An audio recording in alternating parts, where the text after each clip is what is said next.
এখন সংসদে বক্তব্য পেশ করবে মোহাম্মদ হারুন। মাননীয় সদস্য, আপনার সময় 4 মিনিট। ধন্যবাদ মাননীয় স্পিকার। মাননীয় speaker, we are from Bangladesh. পৃথিবীর এক কোণে অবস্থিত ছোট এবং সুন্দর একটি দেশ যার নাম বাংলাদেশ। কিন্তু অত্যন্ত দুঃখের সাথে বলতে হয় এদেশের মানুষের শান্তি নেই মাননীয় স্পিকার। এদেশে উন্নয়ন নেই। সাধারণ মানুষ ন্যায়ের পক্ষে কথা বললেও তার বেঁচে থাকার অধিকার নেই মাননীয় স্পিকার। যে দেশে হাদি হত্যার বিচার আজও কেউ পায়নি, হাজার হাজার ছাত্র জনতার রক্তের বিনিময়ে নতুন করে দেশ স্বাধীন হওয়ার পরও জুলাই সনদ কার্যকর হয়নি, সে অভিশপ্ত দেশে কিভাবে শান্তি ফিরে আসবে মাননীয় স্পিকার? মাননীয় স্পিকার, আজ গোটা বাংলাদেশের সংসদে তাকিয়ে আছে উন্নয়ন, নিরাপত্তা এবং শান্তির আশায়। আর সংসদে থাকা সদস্যরা নিজস্ব কাজে এবং নিজেদের মধ্যে খুচাখুচি করে তামাশা দেখিয়ে বেড়াচ্ছে মাননীয় স্পিকার। তবে কি তাদের ভুল হয়েছে অভিশপ্ত দেশে জন্মগ্রহণ করে পছন্দের ব্যক্তিকে ভোট দিয়েছে দেশকে ধ্বংস করার জন্য? দেশের উন্নতিশীল রাষ্ট্রগুলোতে কাফের এবং বিভিন্ন নিকৃষ্ট ধর্মাবলম্বীদের বসবাস থাকার পরও কেন তারা এত উন্নত, কেন তারা এত সুখী জানেন?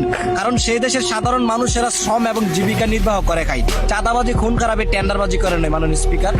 মাননীয় স্পিকার, পৃথিবীর সর্বপ্রথম সূর্য উদয়ের দেশ জাপান, যা আমাদের এশিয়া মহাদেশে অবস্থিত।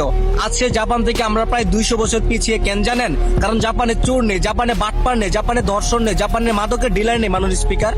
আমাদের দেশে 14 কোটি ভোটারের মাঝে 15 কোটি নেতা, আর নেতার কাজ কি মাননীয় স্পিকার? লুটে পুটে খাওয়া, নির্দিষ্ট কোনো কাজ না থাকলেও রাত পহলে কোটি টাকার মালিক হওয়া। এই বাংলাদেশ কিভাবে উন্নত হবে মাননীয় স্পিকার? এখন দ্বিতীয়বারের মতো সংসদে বক্তব্য পেশ করবেন মোহাম্মদ দুলাল। মাননীয় সদস্য, আপনার সময় 5 মিনিট। ধন্যবাদ মাননীয় স্পিকার। মাননীয় স্পিকার, আমরা এমন এক দেশে জন্মগ্রহণ করেছি যে দেশের শিক্ষা দীক্ষার চেয়ে মূর্খের দাম অনেক বেশি। যে দেশের মেয়েরা থাকার কথা পর্দার আড়ালে, সে দেশের মেয়েরা প্রতিনিয়ত ধরা খাচ্ছে আবাসিক হোটেলে মাননীয় স্পিকার। মাননীয় স্পিকার, এটা বাংলাদেশ, যে দেশের সংসদ থেকে এক সপ্তাহ ট্যুরে যুক্তরাষ্ট্রে গেলে তার বাজেট হয় 100 কোটি টাকা, আর এদিকে না খেতে পেয়ে মৃত্যুর পথে দেশের সাধারণ জনতা।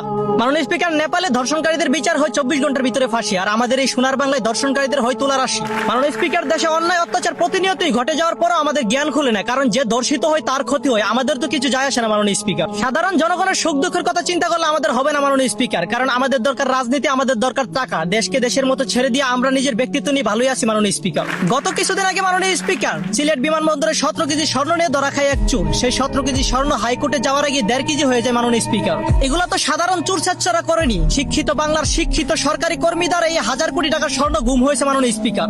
মাননীয় স্পিকার, এদেশের সংসদ থেকে যদি কোনো এক কাজের জন্য 100 কোটি টাকা বাজেট হয়, তবে সেই টাকা নেতা ফেতা চাঞ্চাদের হাত গসতে গসতে জায়গা মতো গিয়ে পৌঁছে মাত্র 20 লক্ষ টাকা মাননীয় স্পিকার, যা দিয়ে কাজ সম্পূর্ণ করা হয়।